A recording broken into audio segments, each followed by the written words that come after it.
Today on the Rock Feed podcast, we're joined by a very special guest. Now, when I first started going to shows, I remember going to a venue and pulling up, and I was a new metal kid, and I rolled up to this venue, and one of my favorite vocalists just happened to be standing outside, and I got to meet him, and he was so nice to me and so down to earth, and it taught me, wow, you can actually meet like your music heroes and they're cool as hell. And that man was Jonny Santos of Spineshank and Silent Civilian.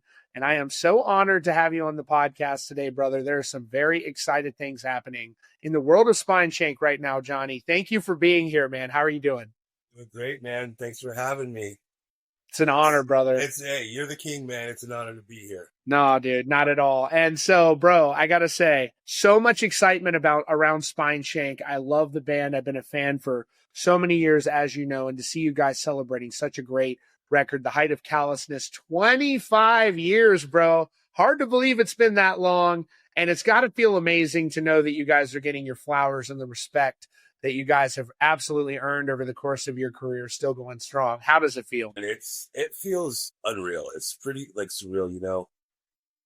The fact that this record has stood the test of time, that the band itself, and watching the changes of metal over the last 25 years since the record came out, so many drastic changes to see that this record 25 years later is still getting so much attention and so much love. It is almost feels like it's Spineshank's cult classic, you know, and it's like there's kids out there that are our fans, kids that are teenagers that are rocking this shit, you know, and it feels really good, man. You know, not a lot of bands, especially out of that era. There's a lot of bands that just, you know, you flash in the pan, and for some reason we were able, you know, we got our little hooks into people somewhere, and it's amazing, you know, the way this whole thing happened. So we're really grateful. We're so appreciative. We're happy that we get the chance to go out there and bring the album in its entirety to the masses. It's going to be really fun.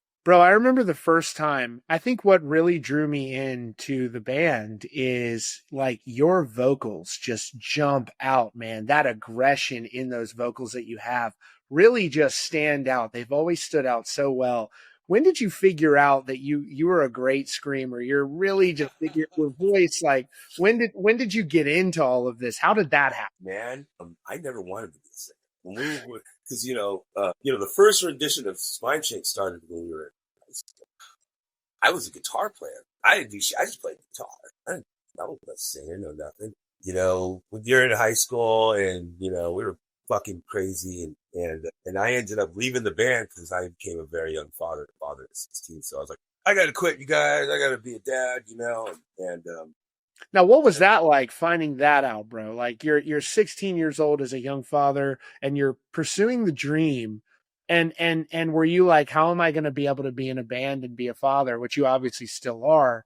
Yeah, like, I didn't think I was going to be able to do it. Because at first, you know, it's like, I didn't know how to be a good dad to begin with, let alone 16 years old. So I was like, I'm going to get a job. And I was already kicked out of high school, so that was over. I was like, I'm going to get a job and this and that. And I left the band. Well, it was a crazy awakening, you know.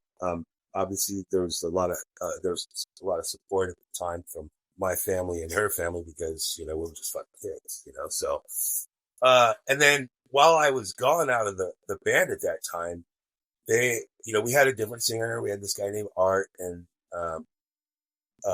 they went out and got another guitar player while I was gone, but our bass player quit. So then I came back to the band. Tom was like, come on, man, you got to come back, dude.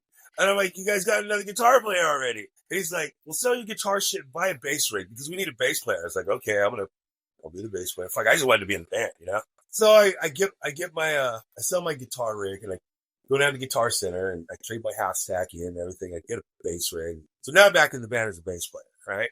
And I was just like, this fucking sucks. You know? I'm just like, I'm a failed guitar player right now, you know? So no offense, bass players. No offense. I realize I am not a bass player. I'm a guitar player that was playing bass.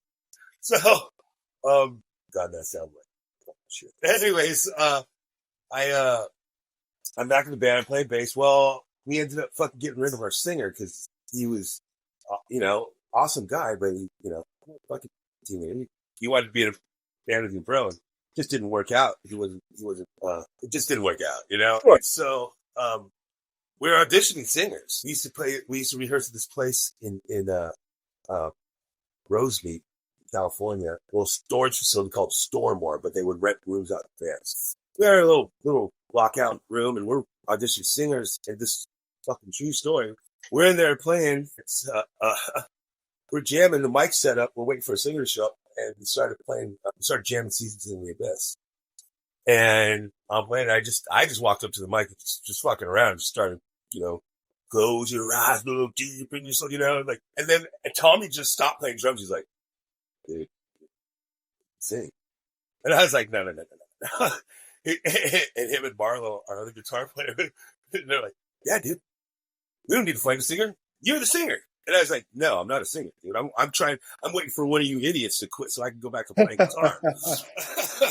And so that was that. I basically got bullied into being a singer. So first rendition of Spineshank, I'm playing bass and singing. Marlo's playing guitar. Mike was playing guitar, and Tommy played drums. And then we ended up parting ways with Marlo right before we signed to Roadrunner.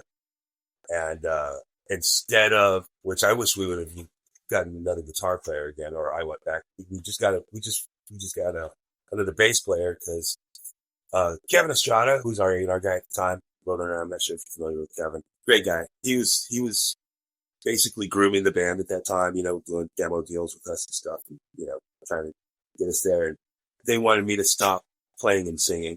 They wanted me to be more of a frontman. So that's how I ended up going from just a guitar player to a bass player singer to a singer. That's one hell of a journey.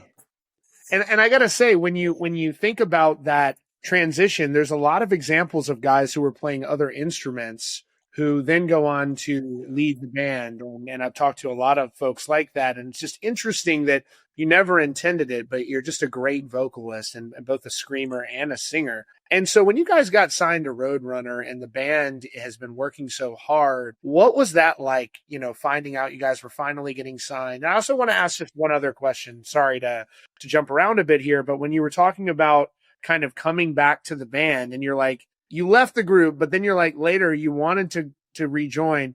Did the band like rip even back then? Like, was it like, oh shit, did you know back then, like these guys are sick?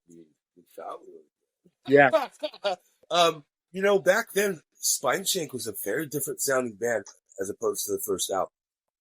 I wrote most of the first album, most of the music, and mostly all the guitar. Me and Marlo wrote most of the first album in a very small window. So the early Spineshank, there's some demos out there. Early Spineshank was very Sepultura, Pantera, Nail Bomb, Death Angel. We were really like into the power metal and at that time, Roots was Chaos AD was a huge thing, for us.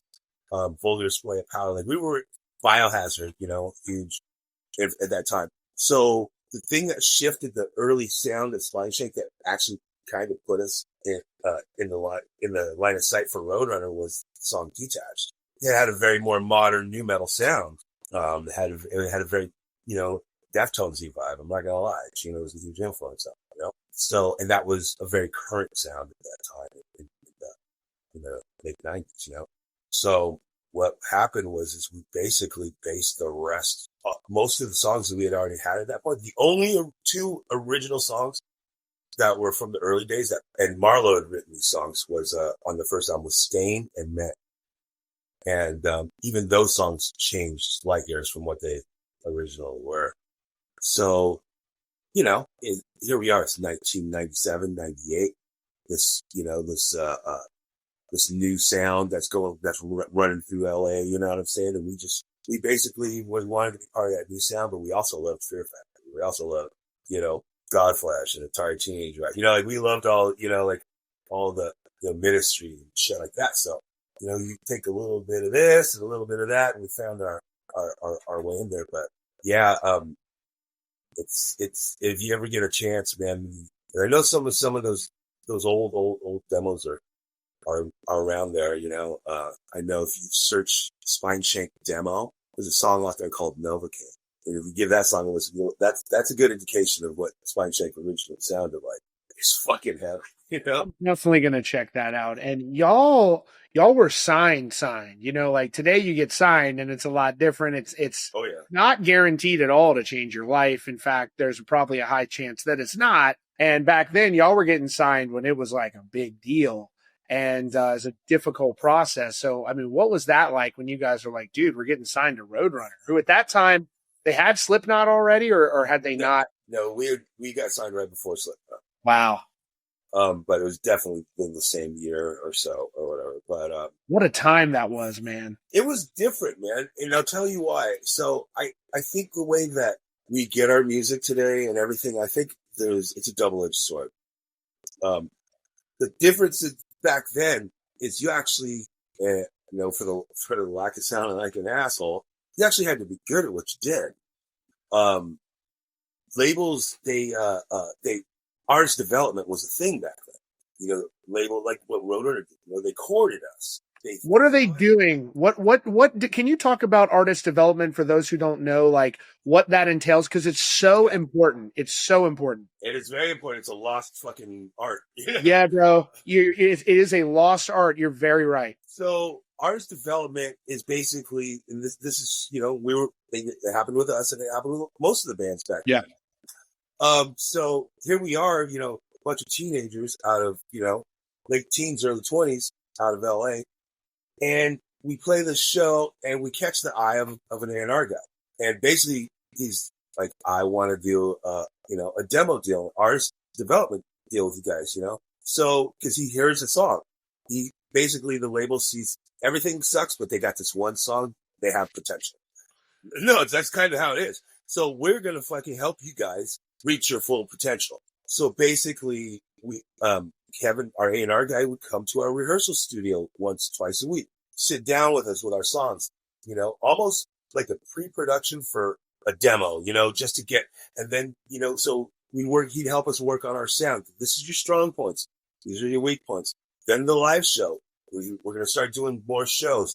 Hey guys, you should be doing this on stage. Hey, they're developing you as an artist because if they're going to invest in you, they want to make sure they're investing in a well-oiled machine. Yeah. And it takes time. I mean, we worked with Roadrunner for probably a good 8 months, you know, before, I mean, we did a demo deal with them that they bought us a small recorder, you know, so we could record our own demos. And, you know, they were at all of our shows. They're like, hey, this is good.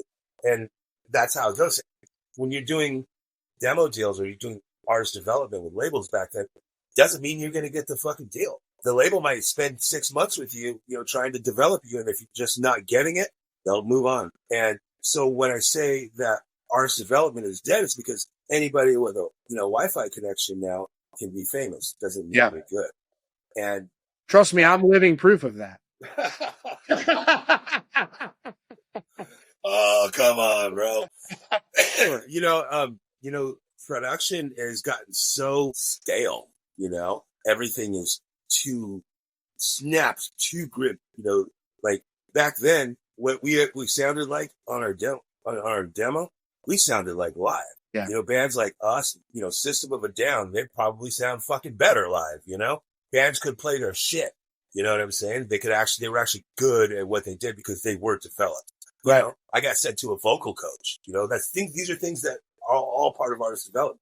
They hired, you know, a stylist for the band, you know, like that's what I was going to wonder. They're getting down even into the appearance, and that's a lost art. A lot of people are dressing how they would dress to go to the mall or something. It's like, you got to be over the top to a certain extent. Well, they're like, you know, even in the early days, you know, we had a stylist. They're still making us look like a band. Yeah. You know, back then, you know, it's important.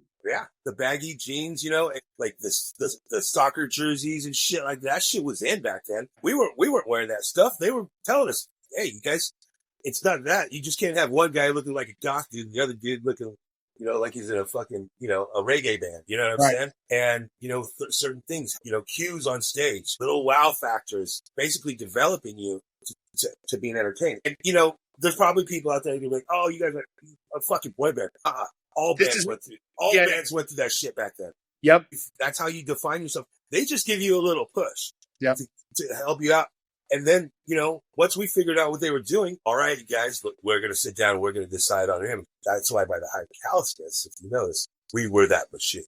We had our look down. We had our sound down. We had our show down. And that is literally what Artist Develop does. You take a band like Spineshank from what we looked like, what we sounded like in late 98, 2000.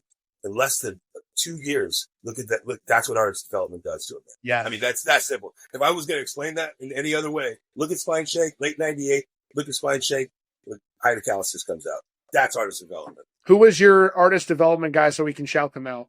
It was basically just Kevin Estrada. He was our A&R guy. He was, we called him Hot Chat. That man, fucking Kevin, love him. He fought for us. He was everything, man. He was family. He was a silent member of the band, and he fought for us and he helped push and guide us in the directions. I mean, at one point, Kevin was with us almost every day.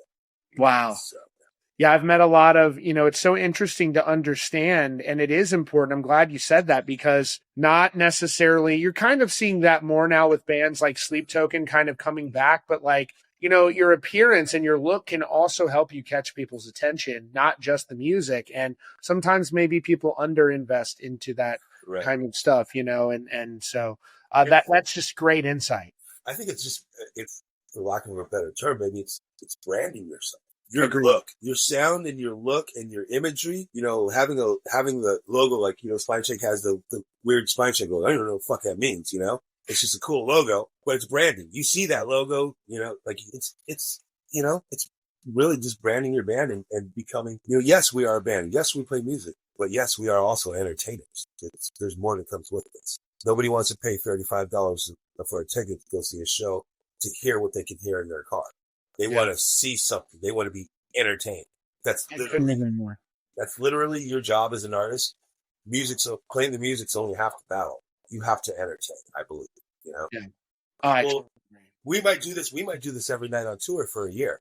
But the people that are buying the tickets, they've been working, for 3 months, going to school, waiting for this fucking night so that they can get away. It is your job to take them to another place for an hour and 15 minutes. That is this is important insight for like upcoming bands and aspiring musicians to hear, because when you said artist development is a lost art, I couldn't agree more. It's a lost art. So like Spineshank obviously goes on to be one of these big bands from that new metal era. And, you're living the Rockstar life. You guys are touring all over the place like crazy. You've got hit songs. You've got music on the radio, so as the band starts to get off the ground, how does that impact you? How does that impact the band? What was that like? Fucking awesome.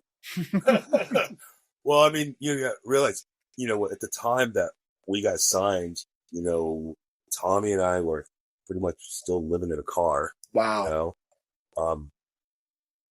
Half the band's homeless and we don't know where our next fucking in LA. Yeah. You guys were sleeping in cars? Yeah. Whoa, bro. Fucking 1987 Hyundai to be exact. Whoa, dude. You guys really we were sleeping in the hatchback, man. It was a true story. The hatchback wouldn't stay open, and in the mornings it'd get really hot in that car, so we'd fucking prop the hatchback open with a broomstick, and I'd be wearing the same fucking boots for like 3 days without taking them off. So I fucking take my boots off and just stinking up the car, and Tommy was like, Jesus Christ, Johnny, it fucking stinks, man. I was like, dude, I need a shower. What the fuck, So we propped open the fucking hatchback, and these kids are walking by the car to the bus station to go to school, and you can hear a fucking kid going, "Oh my God, what's that smell?" So that's how Spineshank was living before we got our record deal. That's wild, and it speaks to so y'all were in LA, and when you're living in the car, and you had to have wanted it more than anything to be willing to live in expensive ass LA and have to live in a car. I mean, here's the thing. LA is insanely expensive, but when you're from there, it's hard. You don't really notice it as much because that's all you know. So, Sure. It's like, I see all these people come here and then they fucking crash and burn and go back to where they came from. I get by.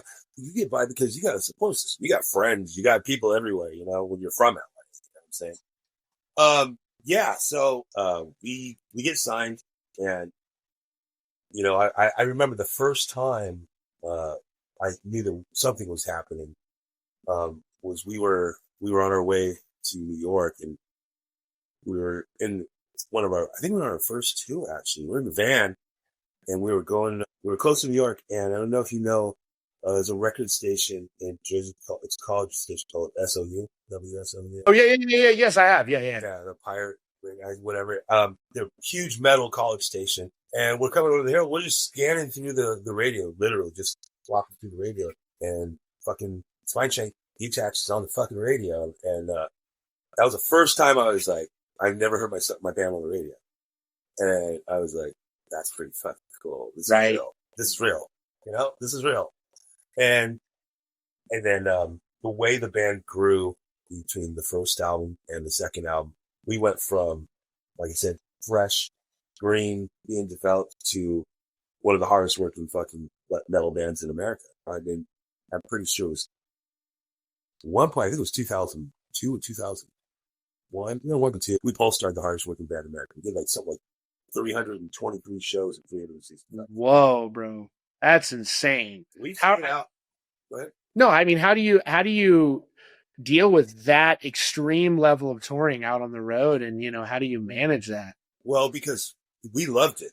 Me and Tom, like, what's the alternative? There's nothing for us to go home to. We were sleeping in the car, no, we had no love at home, we're like, this is where we belong. Back in the day, we would be on tour. We'd come home after fucking not even a week. We're like, dude, we want to be back out. Like coming home to do a new record sucked because we were like, we don't want to come home. We loved the road. To this day, I have, I feel more at home on a tour bus than I do in my own home because I lived on a fucking bus for 17 years. You know what I'm saying? So it's like, we were made, a lot of bands, that's why a lot of bands don't make it. They can't tour. Guys get, they're married or they get homesick. At that point in our lives, we didn't give a fuck about anything except our band. There was nothing to go home to. We just want to keep working. We want to work. We want to play. We loved what we did. We didn't come home for 18 months, a year and a half. 3 times That's we came. Insane. 3 times in a year and a half we came home. And the only reason we came home was because we were passing through town doing a show. Most bands these days don't even tour to that degree. You don't really see cats that are doing 18-month runs. That's wild. Nope, I can't do that anymore. I wouldn't do that anymore. That's insane. At what point does Spineshank, go inactive for a while and you get civilian? That would have been 2004. I was so bummed when that happened. I was like, no, come back, Spineshank. Yeah, hindsight's 2020, but these things needed to happen in order to get where we were at. And it was actually, it was like a necessary evil, and it was good for me as an artist because it really fucking humbled the shit out. Coming off. So did you develop a crazy ego as a big rock star? Oh, fuck yeah, I was horrible. This is a lot of guys go through this. Yes, it was like there was a sense of doesn't matter how it became, and we were alienating each other, and there was a lot of things go into this, and I'm not saying I was the only, but I will be accountable for my way of thinking at the time.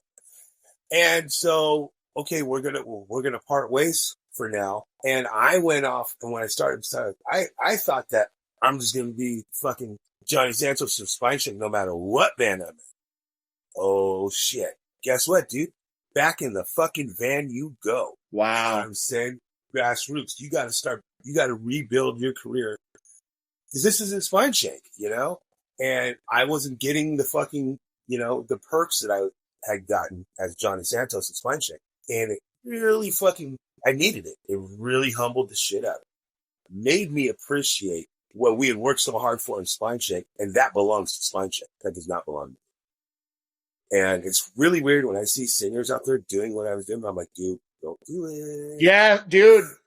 You gotta See fucking it too. this, and don't. You can ask the old man here. Like, I'm gonna tell you, and I ain't the only one that's ever been through this. Yeah, you know what I'm saying. It's like this is so important what you're saying. Yeah, and things. I was told by people very close to me, and they just, hey Johnny, if you want those Jonny Santos, you want that Jonny Santos treatment again? Get your ass back in Spineshank, motherfucker.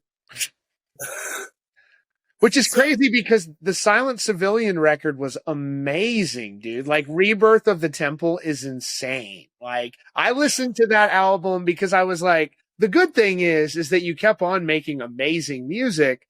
And so Silent Civilian was insane. And to this day, I still listen to Silent Civilian as well. That record, me and Chris Mora, or CC now, he's plays drums at Black Veil Brides. Shout out to him. Yeah.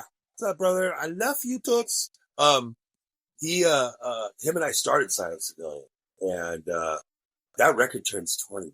That's wild. We got to get some Silent Civilian shows going. Not going to confirm nor deny, but 2026 might have a little Silent Civilian. Let's go. Oh, and new Silent Civilian record is coming out next year. Wow. So, all right. So you're saying we have a new Silent Civilian record coming out next year. And here's what I also recently heard. Speaking of new music, is it true from the word on the street that there's a new Spineshank track floating around out there somewhere in the ether? Yes, there is. Wow. So now that's exciting. This is really exciting. We're literally in the studio trying to finish right now. I'm just getting over pneumonia right now. I don't know if you can hear it. Oh my, no, I couldn't tell. I was in the hospital last week. Really, bro? Yeah. And my other, Keel, who's my partner in my production company, Keel Bishop, right? He was in the hospital with pneumonia too. So the whole thing got put on hold here for like 2 weeks, but the song has been recorded. It's right now, it's in the final process of being edited, and all the little tweaks where we're going to actually start listening to the roughs this week. So, wow. And like I said, it's really exciting. We're gonna release this song. Since we're leaving on tour in July, I can see this song possibly coming out late May, early June. Don't quote me on that, but that makes sense to me. Hopefully we can shoot a video for it, and we're gonna see people like, well, why are we only doing one song? Because we don't know. We haven't put a record out for us. We don't know. Because let's face it, the Spineshank thing right now, the Ida Callousness, this is nostalgic. We're not out there pumping a new record. We're celebrating, one of our best records. That's what we're doing. So I like the one song at a time model too, because you appreciate that track and get familiar with it more. Exactly. So what we decided to do is, do we want to do a new record? Because now we have, little Tommy playing guitar, which is fucking awesome. He shreds. And we got Jason Hagar. Everybody knows Jason. He's from Chimera, but their past. So we got these two new guys, and it's like, they obviously want to do a new record because they're in Spineshank now, and it's like, but 5 months ago we didn't even know people even cared about Spineshank. So let's hold on here a second before we start putting new records out. I said, let's do one song. Let's put the song out there. We'll get it out to the masses, and let's see how it's received. That's going to tell us right there. I feel like it'll tell us if we're just a nostalgic act that people just want to come and see this, hear, the hits and feel like they're 18 again, or we put this new song out. Does it trend? Does it fucking, blow up? Then that will indicate right there. Okay, guys, let's go do some new, do a new record and start putting new songs out. And I think that's a fair way to look at it, instead of just assuming that since we're doing well and shows are selling out right now, that we're just going to put an album out and everybody's going to love it. You know what I'm saying? And also you're able to give that attention and care to that individual song. And it just seems like that's the current model. And regardless of, I have no doubt that people are going to be stoked for the new Spineshank. I know I will be. Well, I will tell you this much. It's got all the elements that is what it is Spineshank. One of the biggest complaints we had on the last Spineshank record was they said it wasn't fans were like, it's not electronic enough, it's not enough fucking tools, and whatnot. And I saw that. I felt that in a way. There was a lot of programming on that album. We were just using organic sounds as the, as the loops and stuff. And it was just, but I understand what the fans meant. So this time around, the Spineshank recipe, if you will, you gotta have energy. The song's gotta have energy. Yes. It's gotta be heavy. It's gotta be catchy. It's gotta have a hook. Yeah, dude. I don't care. I fucking love singing in fucking metal songs. I love them, bro. All those people out there, that's lame that you sing. Fuck you. Yeah, dude. Shit. You gotta bring girls to the show too, right? So you gotta have energy. It's gotta be heavy. You gotta have a hook. And with Spineshank, it's gotta have that electronic aspect and that dirty, like nasty electronic aspect. You know what I'm saying? Yep. Like industrial. Yes, very industrial. Antichrist Superstar industrial. You know what I'm saying? That whole I love it. You have a cool loop, distort that motherfucker. Yes, you know what I'm saying? So it's that whole, like Atari Teenage Riot dirtiness to it. Like just this. And I think when you mix, and Tommy's drums, if you listen to the Spineshank records, he has a very unique way of playing. If I play a riff for him, what I hear in my head, he will come up with something. And his drumming is phenomenal, dude. His drumming, blast beats, everything is just over the top great. Shout out to him. He's a world. Yeah. Will you tell him for me, Brian? Because he's just like, I'm not that. No, he's fantastic. He's insane. Yeah. Yeah. It's like, so with everybody's, and then you mix in Rob's vocals. Arc the contrast between our voices, like harmonies. No, the heavy shit, right? That's one of the reasons. So this is going to lead me into probably the next of why we were able to do this Spineshank. His voice is so distinct compared to mine. One of the things that I believe is part of the Spineshank sound is the call and answer to Robin. You know what I'm saying? Because I'll scream something and then he answers with a, he's got a much deeper and scarier kind of a voice. And without that, you can't have Spineshank, which leads me to the reunion. So when we decided to do this, I know you've known about this for a minute. I've been wanting to do this for a while. But we weren't able to do it because certain guys didn't want to do it. Mike, he retired from music. He no longer wanted to be a part of it. So we wish Mike the best on whatever he does. Tommy and I wanted to do, we think we could do a Spineshank thing, and we throwing it around, but Rob wasn't in. So it's like, we can't do this without Rob. Mike is the only guy in the band that we could do this without, because Rob is not just a bass player. He's like the second singer in the band. His voice is very distinct to the Spineshank sound. With me and Tommy, we're still missing one key element, and that is Rob's voice. So, we were approached, by some very, very good people. And they said, hey, would you guys do a Spineshank reunion? 25 years behind Callousness? And Tommy and I were just like, yeah, but does anybody even care?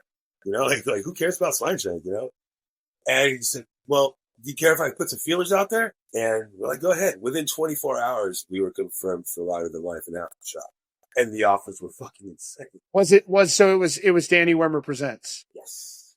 Yeah. Talk about what that means to you, because I just got to say, Danny Wimmer Presents and Danny Wimmer, he's a world class guy. Shout out to Danny Wimmer, man. Like he did because most of the bands on these festivals were confirmed a year ago.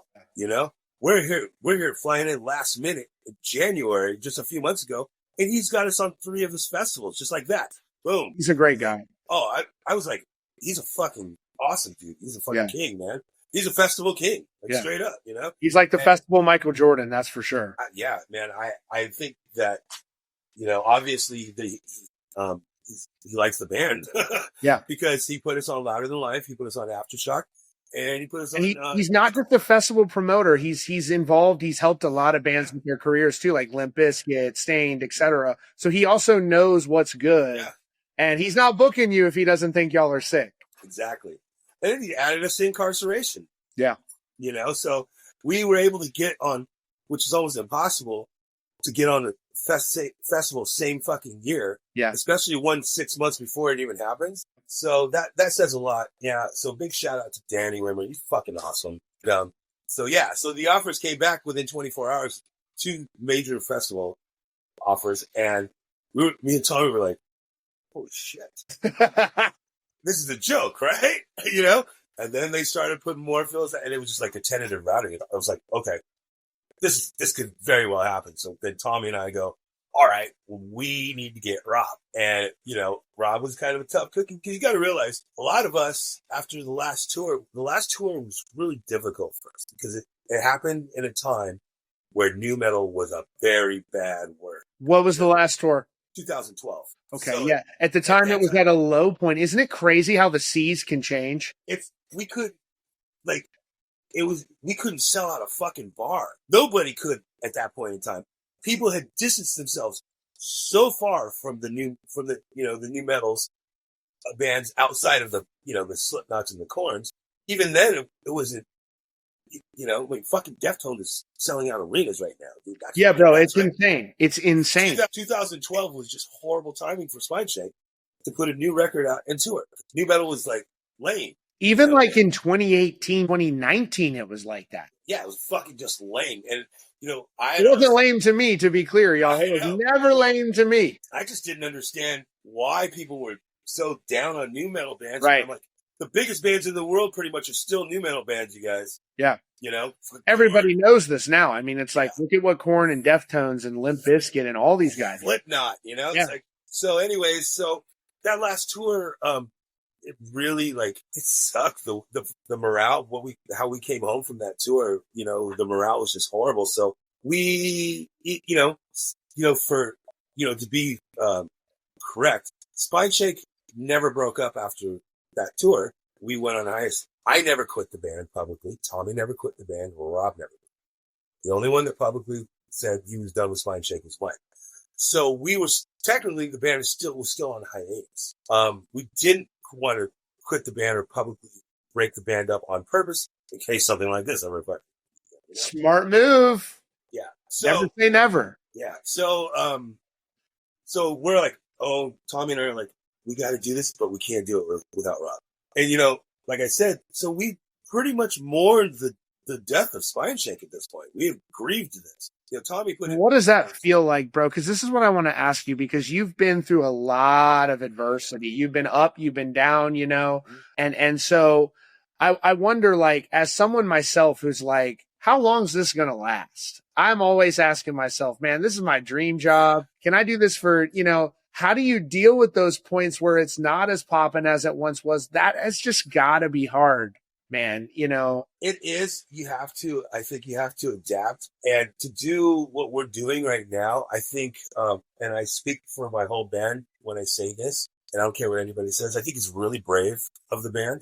I think it takes a lot of, you really have to believe in yourselves. Yes. After what the last tour did to us and the last record, you really have to believe in yourself to go back out there and do this again. And it took a lot of convincing, because I've never really left. I'm always on top of everything, because I watch Rock Feet every day, so I know. My dude, let's go. So I'm seeing what's going on out there, and for the last 10 years, I'm probably the most public guy in Spineshank still out there. So I'm watching what people are saying. I knew that there was a buzz about Spineshank. I had no idea there's a demand for it, And I'm a logistics guy, so I tell Tom, I'm like, check it out, dude. Because I was like, we still might not matter. I'm like, look at the numbers, bro. Without getting into detail, you look at the numbers. You look at the offers. You look at the ticket sales. Some of these shows are fucking sold out. It's like, look at the numbers, dude. So, but it's still, I think it's really brave of the band to take, got to risk it for the biscuit. You know what I'm saying? So, because you got to risk it for the biscuit. I'm going to have to use them. I like them. So you got to think, even if we don't do a new album and we just fucking haul ass around the world with the celebration, reunion thing or whatever, at least at this point, we could give Spineshank the Warrior's death instead of the way.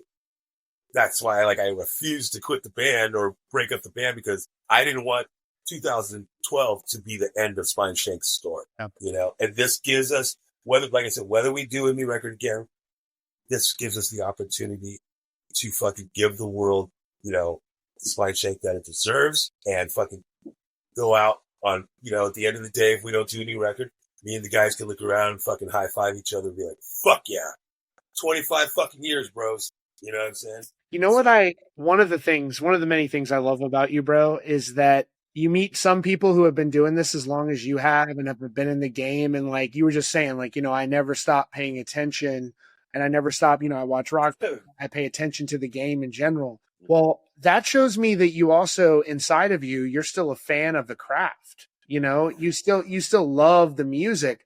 Some of these people, I'm sure you know as well as I do, some of them fall out of love with it. Yeah. Yeah. No, I it's just in me. I mean, when after the 2012, I kind of wandered aimlessly for a while. I mean, I opened up a motorcycle shop up here in Portland, and that was cool, but it wasn't, you know, I love building choppers. I love building bikes, and I ride an avid rider. You know? Is it hard opening like a physical storefront, brick and mortar? I've thought about that myself. Is that hard, bro? I think, I don't think it's any harder than if you're doing something that you know. I mean, I started out small. I started out in my own garage.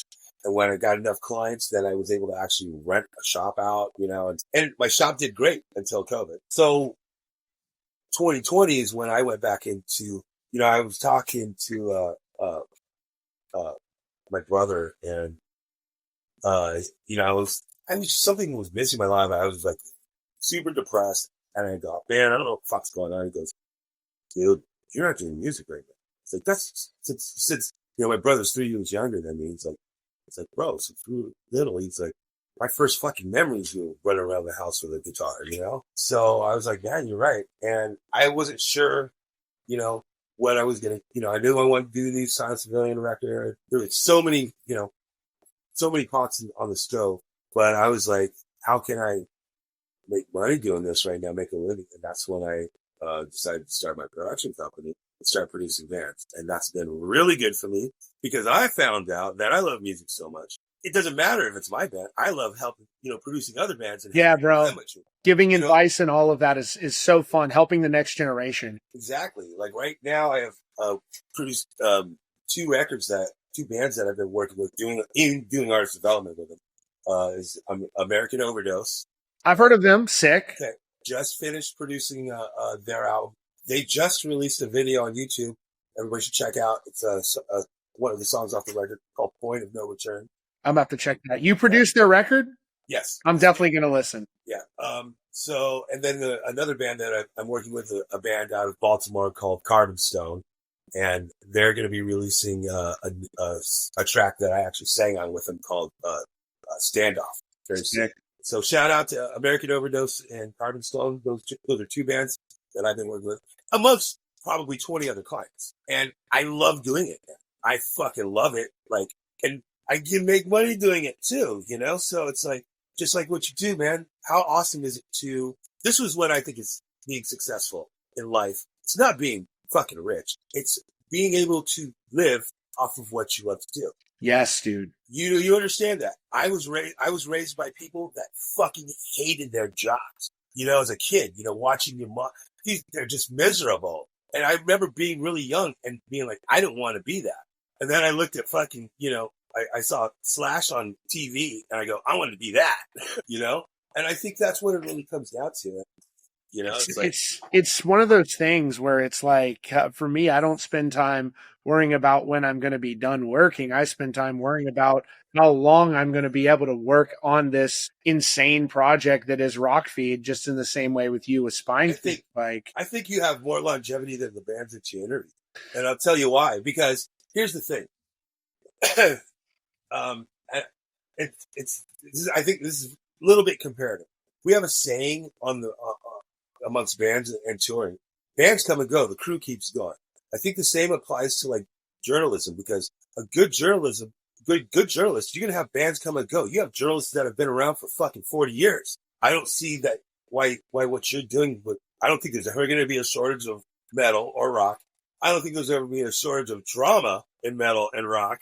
You know what I'm saying? Like, I can't see why Rockfeed I can only see just getting bigger. Well, and also, bro, right now, especially, and you're talking about the resurgence of Spineshank, I gotta say, in the time that I've been doing Rock Feed, and I don't know if it's because things are going really well or what, but I really think I mean, we can point to Sleep Token. Sleep Token is beating Stars. You and I both know in the numbers right now, and the numbers aren't everything, and the numbers don't matter that much, but like, it's a really positive sign when you see a band like Sleep Token that was 2 years ago playing in much smaller venues, now selling out arenas in minutes and beating pop stars on the charts. And to me, I think that maybe we're in a time of volatility like we're in now, and it's harder times, the economy's not as great, whatever it is, it seems like harder music, more aggressive music is really on the upswing again, which, as I was talking to Spencer from Under Oath about this recently, when he said, like in 2018, it was that stomp clap music, as he called it. And now, bro, we're at this time where it's like that early 2000s, late 90s sound is coming back, and I'm in paradise right now because this is the music that I grew up loving. It's just shocking to me, dude. Yeah, I love it too. I know a lot of people out there like with Sleep Token, I was like, I don't get it. I totally get it. Yes, dude. You know what I'm saying? I totally get it, and I love it. You know why? You know why we absolutely fucking love fucking Sleep Token and Battles? Why we need those bands? Yes. You know what I'm saying? Those are the bands that are so, like I said, they're doing the same things. They got the hooks, they got the heavy shit, they got the fucking hooks, they got everything. Those are the bands that will bring certain people that wouldn't necessarily listen to metal. They're going to get high as fuck on Sleep Token. And then they're going to go, what else is out there? I applaud bands like Sleep Token because what they're doing is fucking genius. And for people out there that don't get it, I feel bad for you because I fucking get it and I love it. You know what I'm saying? It's absolutely brilliant to see what they're doing. And also, like you said, it's so important, not just the gateway for the fans to come in, but also those bands that are going to get those coveted support spots on those tours and what that's going to do for those bands. Yeah. And also the fact that you're putting these bands are, like you said, they're beating out pop stars. It's been a long fucking time since metal has ruled the charts. We need that, man. Yeah. That's good. That's good for everybody. That's good for everybody. That's good. That's good for business, And it's just like people are so horrible at like compartmentalizing fucking these bands, this subgenre, this subgenre. When I was a kid in school, I was a freak, I'm the metalhead skater. I'm the Hesher skater or whatever kid, and we hung, my best friend was a punk, my buddy Blair had blue mohawk. And then we hung out with the fucking goth kids and we all stuck together. That's right. There was no subgenre. We were, this is our people, whether you were every form of dark or aggressive music. So when kids out there, or people out there today want to fucking like judge every little thing, it's like, you should be so fucking lucky that you have the opportunity to fucking cherry pick, this and that. Like, you have no idea that, that fucking kid that, hates fucking Sleep Token, but, loves, gatekeeping some fucking crazy whatever band. Sleep Token's helping your fucking bands. We're putting metal back at the top again, and that's where it needs to be. Absolutely. I don't care what form of metal it is. It's still fucking rock and roll, dude. Yep. Putting it back at the top. Distorted, it's guitars, it's big drums and everything, and I couldn't agree more.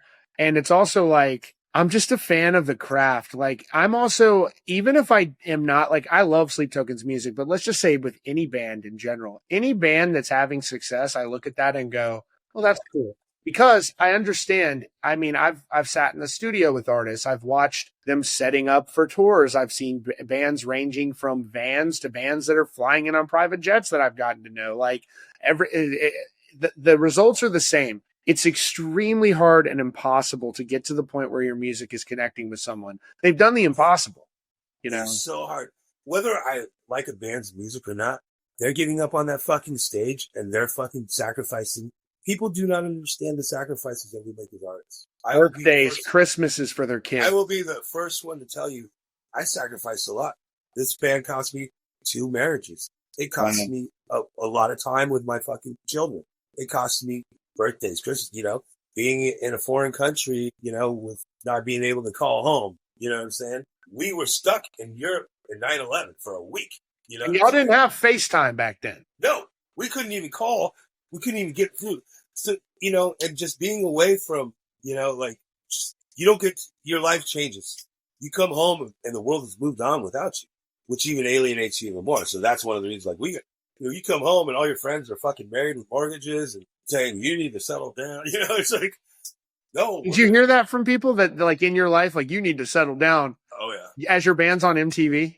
What's that? As your band's, like, on MTV and stuff? Yes. Yeah. Yeah. I remember the first time I saw my band on MTV, too. It's a true story. It was 2000. Yeah, it was 2000. And we were on tour. We had Drowning Pool opening up for us before they were even signed. Wow. They did like a week of dates with us or something. Shout out to my boys in Drowning Pool. CJ. Love Drowning Pool. So I'm sitting in the hotel room. It's like 5 a.m. And we had a bunch of hotel rooms and I'm hanging out in the party room, and MTV's on the TV. There's a couple of us chilling. And CJ from Drowning Pool is sitting on the edge of the bed watching TV. And he goes, "Hey, Johnny," I'm talking to someone. He's like, "Hey, Johnny." And I'm just like, yeah. He's, "Johnny." And I was like, "What?" He's like, "Johnny." I go, "What?" He's like, "Dude, you're on MTV right now." And I fucking looked over. I looked over and Video of Synthetic was on. And I was like, holy shit. And of course, I'm drunk as fuck and God knows whatever else. I fucking pick up my cell phone. First thing I do is call my mom at 5 a.m. "Mom, turn on MTV. I fucking told you," and so, yeah, the first time I ever saw my Spineshank on MTV, I was drunk in a hotel room hanging out with the Drowning Pool guys with CJ and shit. I bet they remember that story too. That's yeah. Freaking amazing. Speaking of Drowning Pool, I'm pretty sure a lot of people out there know, going to the UK with Drowning Pool, doing a co-headlining tour with them in the UK in November. And what about the US tour as well? Talk about the US tour. All right. We got to get both of these up on the screen here for you. Yep. So first, the US tour. First, the US tour is we are doing a co-headlining run that starts first week of July, and we'll run the entire month. The first leg's running the entire month of July, and it's going to be us in Union Underground co-headlining. We're calling it an education and callousness tour because we're doing 25 years of fighting callousness, and they're doing 25 years of education and rebellion, which is pretty fucking cool. It is. And on this run, I believe the support band, Edema. The first band on is going to be a new band called Sixth Sense. And then the second band on is Edema. Edema's sick. Yeah. And then, Spineshank, Union Underground. So tickets are for sale. They are selling. Go to, we have our website and our merchandise store is up right now too, spineshank.net. So you can get tickets there. Follow the socials. We're every day we're posting links to buy tickets and everything. And then, we have, some stuff that's happening in August, that I can't confirm yet. What I can confirm is that, the second leg with the Union Underground will be in September. Let's go. All right. So I just got the dates for that today and they're still being added. So those dates will be up this week and this is going to be really cool. It's going to be, Julian K. Spineshank, Union Underground. Let's go. So it's going to be cool because I'm pretty sure we're going to get, because Ryan and Amir from Orgy are in Julian K. And, I'm pretty sure that we're going to, on the first Spineshank record, Amir, we did Wild My Guitar, Gently Weeps, and Amir played the lead on that, like Eric Clapton did on the Beatles, So I'm pretty sure Amir's going to come out and do Wild My Guitar, Gently Weeps with us every night. And, of course, I'm going to probably try and get out there and sing Blue Monday with him every night too. Let's go. Right? So sick. So that's going to be fun. So we're doing that. We're doing the Louder Than Life Festival. We're doing Aftershock, Incarceration, and there's more dates are being added. There's going to be quite a few just Spineshank headline, which I would encourage a lot of fans to go to as well because we're not going to be doing just the album in its entirety. We're going to be adding a whole bunch of other shit too. Let's go. So like I think for the just Spineshank shows, because we'll be able to play a little bit longer, I think we're going to do the album in its entirety, and then we're going to do something, songs off of every other record. Right. And stuff off, we'll do the Detached, we'll do stuff off of Self-Destructive Pattern, all that fun stuff. And, so that's happening then, and we are, the UK tour is booked and is selling. That shows on that tour are already sold out. Bro, isn't it crazy? Like over in Europe, man, they just ride so hard for metal, bro. Always have. You know, it's crazy. Shout out to y'all over there, man. We love y'all. Yeah. Y'all support metal so much. We have not been there since 2004, and I can't wait. Yeah. Man, the European fans are so sick. European fans, they're fucking loyal, man. Yeah, man. Like, you know what I'm saying? Like, you can not put out a record for 2 years, and they're still there. You could not put out a record for 10 years, they're still there. You know, America, like, you better keep putting music out, motherfucker. They're going to forget about you. They're just, it's a different kind of fan out there, you know? And I'm not saying anything bad about American fans. Right. I feel like maybe it's just the way they perceive music out there, because it's not uncommon for people to truly be fanatics. You know, fan is short for fanatic, right? Over there, because they don't get the American bands as much as they would like. You know what I'm saying? In America, we're fucking spoiled, bro. We're so spoiled. We are so spoiled. Everything, like, especially if you're in a major city, if you're in like that's why I like some of the different markets better than the major markets. You get big markets like, you know, LA, whereas our hometown, you know, we do really well there, but I see a lot of bands come through that have to struggle to get a crowd fucking going because they're just so spoiled. They want to impress me, you know? Yeah. It's like, did you go play fucking, you know, Nowhereville, Oklahoma? Like, you know. That's why we want everyone to come to Virginia. That's why. Because we're ready to party out here. We are playing the Norval the second leg. That's right. Oh, you will? Fuck I'll see you there, my friend. Yeah, buddy. I will see you there. Yeah, so, buddy. Look, Jonny Santos, bro, it is an honor. The first of many appearances here on Rock Feed. Spineshank, so many years of great music for me, and it sounds like that's going to continue going strong well into the future. I appreciate you being here. It's an honor to have you. And I am so damn excited to see the mighty Spineshank live. Again, I have linked down into the description there, the Spineshank merch store, so you can check it out, see those shows, get you some damn merch, represent, friend of the show right here, Jonny Santos. We got to support the people that come here on Rock Feed. So it's an honor to have you, brother. Thank you so much. It means the world, and thank you for being here. What a great episode this has been. Yes. It's like we've done it before. It's insane. Amazing, dude. Deja vu. Amazing. Thank you so much, bro. Thank you.